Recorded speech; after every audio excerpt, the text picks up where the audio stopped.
Ya, Anda kembali bersama kami dalam Pro Kontra, masih menyoroti kinerja KPK-nya ya, yang kemudian dikritisi karena dianggap OTT kasus-kasus receh dan kemudian ekspektasi publik ke kasus-kasus besar begitu Pak Arteria. Memang secara undang-undang tidak ada salahnya nih ya OTT semacam itu.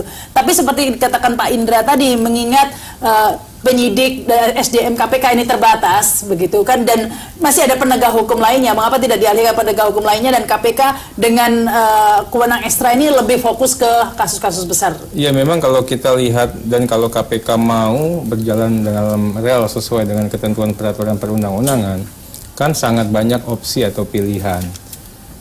Ya, kalau kita bicara pasal 6 ya, pertama kan kita bicara bagaimana KPK diberikan kewenangan ya untuk supervisi. Ya, kewenangan untuk koordinasi. Dan ingat itu, penindakan itu, penyelidikan, penyidikan dan penuntutan itu baru yang ketiga, butir C-nya itu. Artinya opsi pertama, kedua, baru yang ketiga.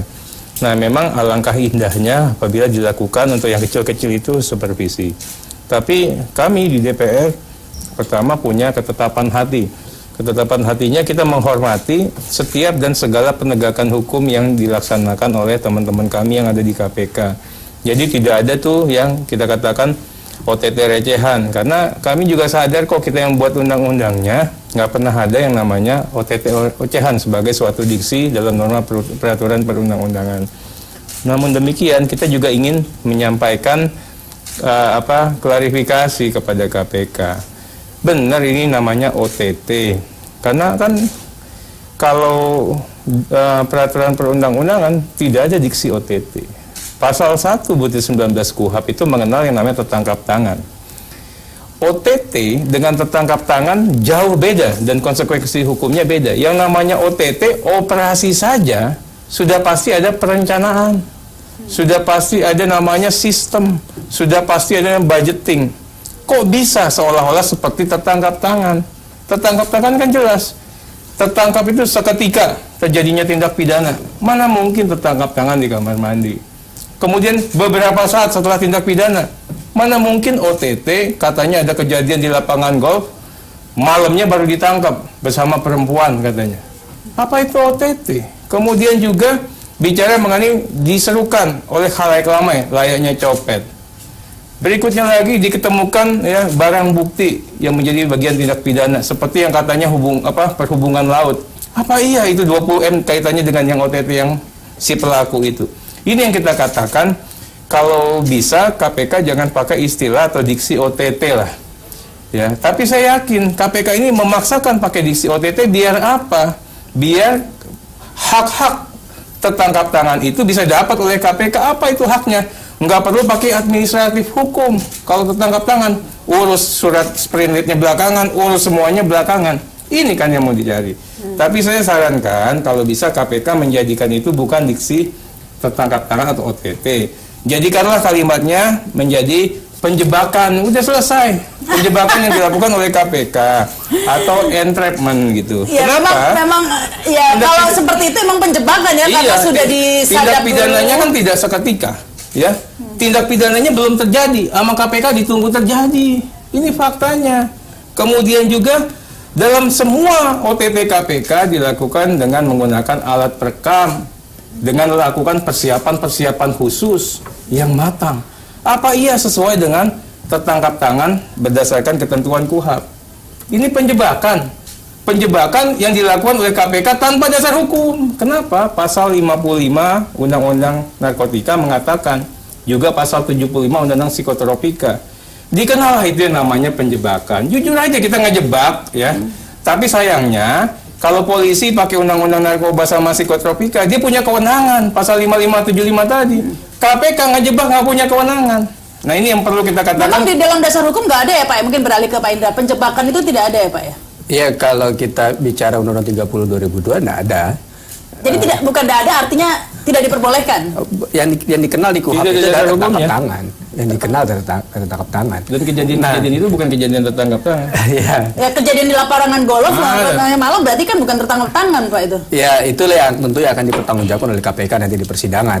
Tapi tentu kita berharap asas yang diterapkan di KPK itu adalah asas keterbukaan profesional. Di pasal 5 kan dijelaskan kewajiban KPK dalam menjalankan roda organisasi dan menangani kasus itu harus profesional, harus terbuka. Apakah itu benar-benar penjebakan atau memang itu sebuah OTT yang dilakukan oleh KPK? Nah, tentu kalau memang itu ada pelanggaran hukum terjadi dalam hal ini, si tersangka bisa melakukan pra-peradilan dan nanti juga dalam persidangan itu bisa diungkap apakah ada pelanggaran prosedur dan seterusnya. Nah, menurut saya koreksi apa yang contoh yang dilakukan oleh Pak Ateri itu satu hal yang layak juga dicermati bersama. Tapi bukan berarti kita tidak mengabaikan upaya-upaya KPK memberantas berantasan korupsi. Tapi kita tanya Pak Yasin ya, pengalamannya dulu Pak juga sebenarnya modus OTT ini atau operasi tangkap tangan alias kalau menurut Pak Hane alias penjebakan ini terjadi dari zamannya Pak Yasin juga dijebak begitu juga ya Pak ya? Nah, kalau dijebak itu ada rencana, artinya salah satu dari pihak yang melakukan suap menyuap itu ada deal dengan KPK. Ini kan nggak ada deal itu. Nah, ada laporan ditunggu sampai tindak pidananya terjadi. Ini belum selesai. Jadi ditunggu pidananya belum sampai selesai itu kan belum tentu kalau itu pidana. Kalau itu ada apa yang disebut dengan lawful interception itu kan di udara. Nah, orang itu asumsinya menjabat suatu jabatan yang penting, apalagi pejabat negara atau penegak hukum, itu ngerti hukum, menghindari hal-hal yang salah. Mereka yang merencanakan lama, kalau KPK itu apabila terjadi baru ditangkap. Kalau enggak, ya enggak ditangkap. Kalau kita menyarankan, ya kalau dia itu melakukan pidana, kalau enggak. Iya kan? Benar juga tuh Pak Arti.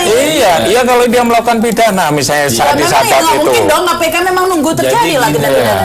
Itu lawful interception dan di pasal 12 ayat 1 ada dasar hukumnya. Itu ada dasar hukumnya dan tidak ada istilah OTT ini kan istilah orang menyebut publik saja, nggak ada istilah OTT di dalam undang-undang. Tapi konsekuensi hukumnya sekata Pak Arti tadi berarti nggak harus ada sprindik, nggak harus ada seperti itu. Disiapkan. Pada saat melaksanakan OTT itu sudah ada, sprindiknya sudah ada. Nanti justru apabila tidak menyiapkan itu, nanti dituduh.